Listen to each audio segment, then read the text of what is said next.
Good morning, everyone. Welcome back. 18 minutes after the hour. Thanks for joining us. I'm glad you're tuned in. You're going to enjoy this. Carma Mornarich is in the studio with me. She's the executive director for the Cow Creek Foundation and their website, cowcreekfoundation.org. And she's been doing it for a number of years. She's been on the board since 2001, but in the director position since 2008 and does some incredible things. And Carma, it's just great to have you on. $15 million spread amongst 7 counties in Southern Oregon. And all because the Cow Creek Band of Umpqua Indians and what they do and how they do it. Thank you for coming in this morning. Well, thank you so much for having me. We are really pleased to be here in Medford and actually throughout Southwest Oregon. I mean, you do a great job. And, you know, I guess my number one question is $15 million you've given away, but explain how that money starts. Where does it come from? Sure. So our money comes from Seven Feathers Casino. So back in 1997, the Cow Creek tribe made an agreement. They were the first ones to forge an agreement with the state of Oregon saying, if we have a casino, we will give back a certain percentage of our income to the communities where we live and work. And the state of Oregon said, wow, that sounds very nice and generous, because there's no other states in the United States that have those kind of agreements. Amazing. And Cow Creek was the one that forged that. They were the one that said, we are a community partner and we want to give back to the community. So that's where it started, and it's grown from there. That was in 1997. We started giving our dollars in 1998, the start of the 15 million, and it grows every year. And in January, we were able to give away almost $500,000. My goodness. And see, this is cash. This is the most amazing thing is it's not in-kind donations. I mean, obviously all of that matters. And especially when you're getting into, if you're helping folks build, or if it's time or experience or service or any of those type of things. But even with access, when I talked to Philip Yates, about food, the food drive, but cans of food, but yet $1 buys 5 pounds of food. So they'd rather have the dollar than a can of food, right? And so cash is very powerful, is my point. Right, and we gave Access $10,000 in January for them to help with their food procurement programs to feed the hungry people in Jackson County. Wow, this is great, outrageous. And there's every year you give all this money, and it's just fascinating to see, especially when you see across the state, the needs are so high. That's right. Nonprofits are really struggling to make ends meet. And, our communities can't function very well without nonprofits. Government dollars getting distributed to those are going down. And so the community really needs to step up. And foundations have really stepped in and made a huge difference for nonprofits that are serving low-income, primarily low-income people throughout our communities.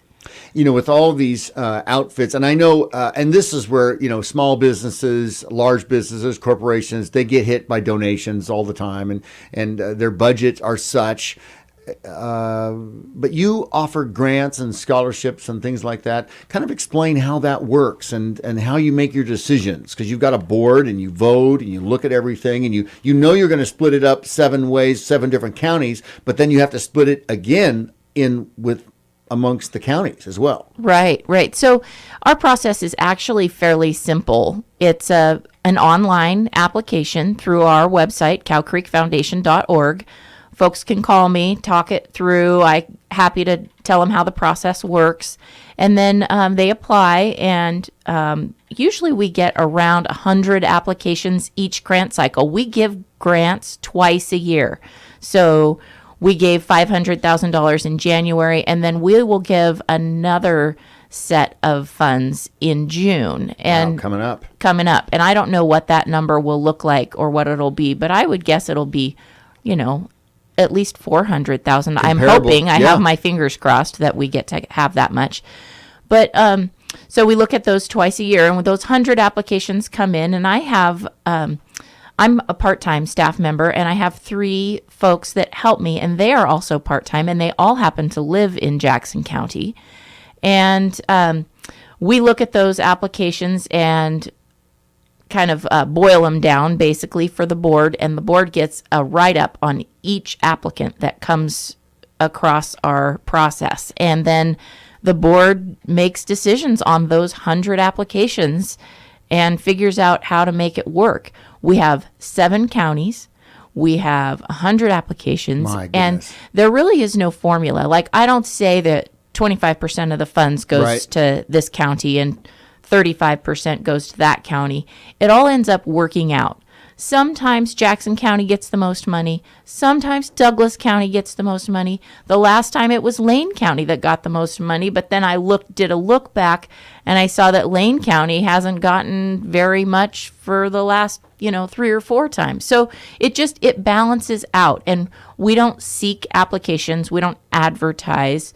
Folks, after 15 years, they Right. know that we're here, and they know how to find us usually. And we go to nonprofit conferences. In fact, I was down in Medford last week for the Oregon Nonprofit Leaders Oh, Conference. great. And participated when the Meet the Grant Makers session. So I mean, nonprofits. you're just gathering information, in between cycles. I mean, you do it twice a year, so you're gathering information. You're seeing where the need really is. Absolutely. And then And learning more about nonprofits and what they're doing, and, just talking with my peers, because foundations talk to each other. And if I know of a neat organization that's doing a great job, I'm going to share that with some of my pals. Right, exactly. We've got Carma Mornarich in the studio with us, ladies and gentlemen. She's the executive director for the Cow Creek Foundation, their website, cowcreekfoundation.org. And of course, it's a part of the Umpqua Band of Indians and the Cow Creek Band of Umpqua Tribe of Indians. And they have done an amazing, I'm just so impressed, Carma. I just have to tell you this. $15 million since 1998, and just in January, almost $500,000 cash given out to, all of these incredible, and they work so hard. You have the fun thing, but think what these folks do on a daily basis, boots on the ground, helping these struggling, whether they're families, whether they're children, whether they're men, or, whatever it might be. Right. The nonprofits that actually do the work. I am so thrilled to give them our grant funding, but and people go, wow, that must be a really hard job. And my job is nowhere near as hard as those folks that are running the nonprofits. And every day, trying to figure out how to make the budget balance, how to help the husband who's trying to provide for his family, or how the mom who's trying to feed her children, the kid that has a toothache. And the costs are going up, so the buying power is less. Right. So it's just tough. All right, we'll be right back. We'll be talking more. We'll take your calls as well. 541-772-8255 after this break.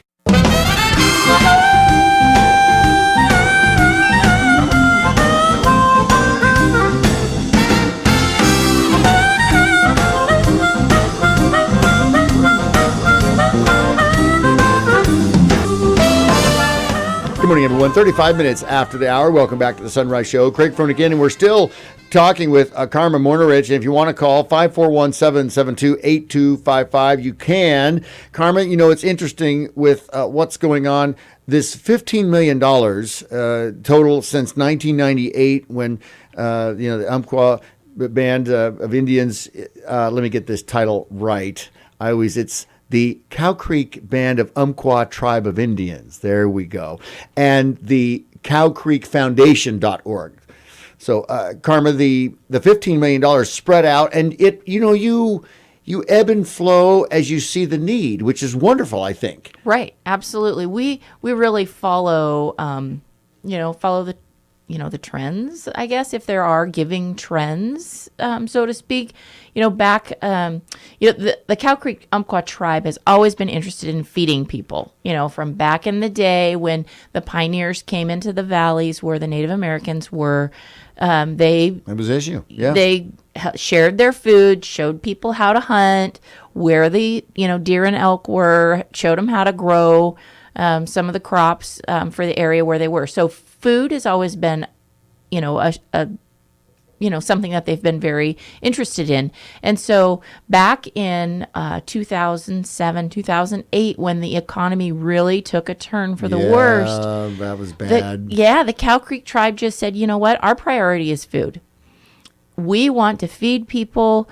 If a family doesn't have to worry about where their next meal comes from, it gives them an opportunity to figure out childcare, to figure out how to get a job, to figure out how to pay for their prescriptions if they don't have to worry about food. And so we said food is a priority, basic needs is a priority for us. So we really took a stand on that, and I am so thrilled. The way our foundation was set up from the beginning, and it was done by a very smart and intuitive group of people. They set up the foundation so it could respond to the needs as they arise. They didn't want to, as I remember them saying, we didn't want to write ourselves into a corner. We didn't want to make too many rules, because if we make too many rules, we can't do what we want to do with our funding when it comes time. They set out some guidelines, and they said, what are our priorities? What are the things we want to give money to?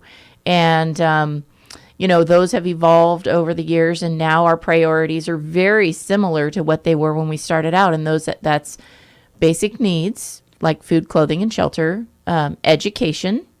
We also prioritize child abuse prevention, health and wellness, and then community support, which is kind of, a more broad term. Well, and then you also utilize the grant process, so it ferrets out, so you've got a strong need that shows up, and then it describes what they're going to do, because in a grant process, you have to list everything you're going to do, what you're going to utilize, what assets you have at the time, right? And then what it's going to be used for. And if they don't follow that grant process exactly, they kind of get slapped a little bit. Right. Like, we don't really want to give money to them again, basically. But that has hardly ever happened. I'm just going to say nonprofit organizations, for the most part, that we have given money to have been so respectful of our process and have done exactly what they've said they were going to do with the funds. But that's because the grant process puts the responsibility and the accountability back on the nonprofit to say, we're going to give you this money, but this is, and you kind of have the ability to hold them accountable. Oh, yeah, absolutely. Even though it's not going to go there. It's really not it's really it hasn't ever been an issue. Maybe like twice that I can remember in my, tenure that I've been sitting in the chair. But for the most part, the nonprofits are just very respectful.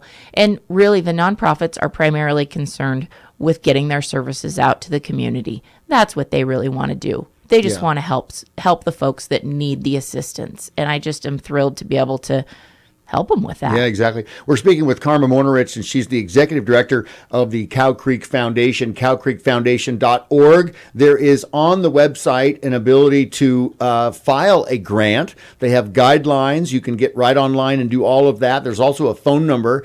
I saw it here, 541-957-8945 if you have questions for the foundation staff. But all of that, everything is right there on the website. And talk about the different counties, because we've got so many counties in such a need right now. Right. So we give in 7 counties, and that's Coos, Deschutes, Douglas, Jackson, Josephine, Klamath, and Lane. Wow. So it's quite a large area. And basically, the federal government now calls it our tribal service area. But really, we like to refer to it as our homeland territory.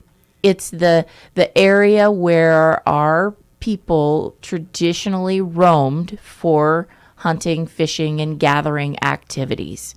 So back in the day, before there were county lines, there were more, barriers like mountains and rivers and things. And so it was the traditional roaming grounds for our tribal people.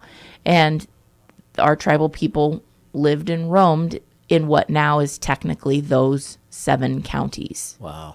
I just think it's fascinating from the amount of cash that's given, and you think of the good that's coming out of it. I mean, when I talk to some of the groups, Lisa O'Connor, for example, from Family Nurturing Center, they talk about their families needing diapers diapers are so expensive that if they have a choice between feeding their family or not having diapers, guess what? It's the food that comes first. I mean, so many families, so many moms and with, children are going without, and diapers are hugely expensive. Even the Maslow Project, Mary Farrell down there, and when you give diapers, that's really a wonderful thing for them, because they're just like going, oh my goodness, diapers, fantastic. I mean, to break our community down where you're giving diapers to help families in need, this is serious stuff. Right, it is serious stuff. There's actually a number of food banks that have sections where there's diapers and formula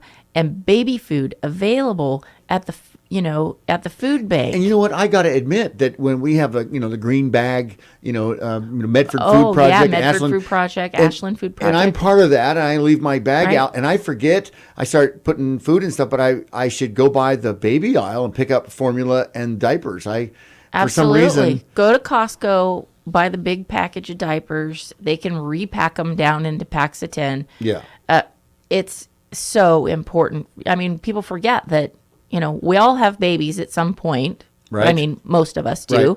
And so people forget about those incidental costs that just happen to come along, like diapers. Carma, I want to ask you, related to the grant process, if someone's listening and they want to get plugged in, is there deadlines? Because I know you give out funding twice a year. You gave out almost $500,000 in January, and you mentioned you're going to another group of funding coming out in June, depending on what you find. How is that process, and is there a deadline prior to the give? Yes. So the deadline that we're working on right now was a March 1st deadline. Okay. So folks were supposed to apply by March 1st. Their applications are under consideration right now. Okay. We'll make those decisions and then distribute those funds in June. And then our next deadline is in September. And that September 1st is our deadline. And I open that application process right around July 1st.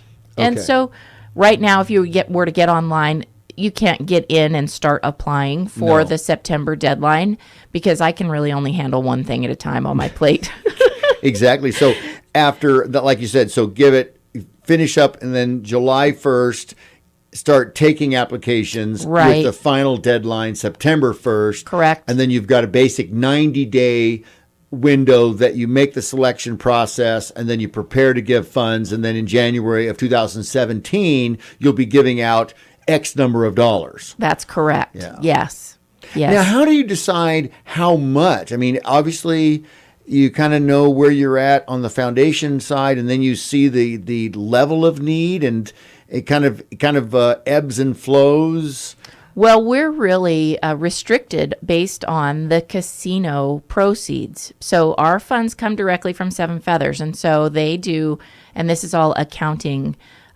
They do all the look backs for the last however many quarters, and then when I make the phone call and say how much money do we have the opportunity to give, they look at what the net proceeds have been, and we give away a percentage of what those net proceeds are. And my board of directors is really great at figuring out, sometimes we'll have an organization apply for $15,000, which is our maximum amount. And per grant, right? Per grant. Yeah, we don't give away any more than $15,000 per grant. And sometimes they'll look at some of those and go, oh, but we have all these over here that we want to give to. So maybe they won't give them 15, maybe they'll give them $10,000 to do their project, and then they'll save that $5,000 and give it to somebody else that's also doing really great work. And so they have the ability to try to shuffle the dollars a little bit to be able to make them go farther. Yeah, wow, this is it just is great, especially when you see all these great groups. And I always ask, and I know that the nonprofit groups, they know of each other and they work together as best they can. And I've always thought, what if they pool their resources, whether it's buying power or any type of database or vetting families, so they can say, all right, we can survive, we can provide this section of need in their life, but this group over here can come. You know what I'm saying? So Right. I think there is a fair bit of collaboration among the nonprofits. I think they work together, and I know that they're serving families in common. I think somebody that's maybe getting services at the Family Nurturing Center, let's say, maybe also is getting food from Access, or something like that. So I think you can assume that quite a few of the nonprofits are talking to each other and trying to assist each other, and the buying power and trying to do that. I think that happens a lot. yeah, good. No, there's great things going on. Well, give a shout out because you've got a great board, right? Oh yeah, Give a great shout out, and I see Ann Botzer here, program officer. Very good. Right. And is it Lois Schlegel? Lois Schlegel. She's a mental health care provider And here. then Kathy Olson. Kathy Olson's been in Jackson County for most of her life and has been in the nonprofit world for a long time. Worked at the Shakespeare Festival and was the president of the board at the RCC Foundation. Fantastic. Or And the then director Dan there. Courtney looks like the tribal board chair. And then there's just talk about the rest of these because Right. So my board of directors is really great. So we have crossovers. The tribal board of directors runs the entire Cow Creek organization. So they oversee all of the arms of the organization. So everything from K-Bar Ranch to Seven Feathers to the foundation to Annville Northwest, many of our businesses. So the tribal board of directors oversees everything. And so I have 3 of those folks that are on the tribal board of directors that come over and sit on my foundation board. So those are Dan Courtney, Luann Urban, and Yvonne McCafferty. Okay. So the 3 of them, they're the tribal board members. Right? And then Shirley, tribal member rep, and Christy Cox, they're both tribal member representatives. Right. So they are members of the tribe that we've also asked to join us. And then we have a large pool of community folks. And, that's Lee Patterson, Jackie Sohn, Chris Davidson, and Carol McKinney. Carol McKinney, Yeah. actually, yeah. But Carol just retired. Oh, gotcha. All right. And so we're working to fill her position. And then Paul, is it Zegers? Paul Zegers. And he's a governor appointee. Right. And Paul is a great guy. He's actually was appointed a few years ago. And he actually used to be the director of one of our businesses for the tribe. And so we've made and all the folks that are on the board are really involved in the community and they get nonprofits. What a fun gig, huh? Oh, it's great. It's great. Like Lee Patterson, he was the superintendent of schools for the Roseburg School District for years. And he's going to know exactly what, He's graciously agreed to be on our board. And, they're all very intelligent people. They ask very hard questions. They're very in tune with what is going on in the community, and they want to know what the nonprofits are doing, how they're spending the money, what kind of folks they're serving, how many folks they're serving. I mean, they ask those hard questions. And so that means I have to try to do my job the best that I can. Yeah, well, Carma, you're doing a great job. I love what I see in the team, and team leader and all the great crew.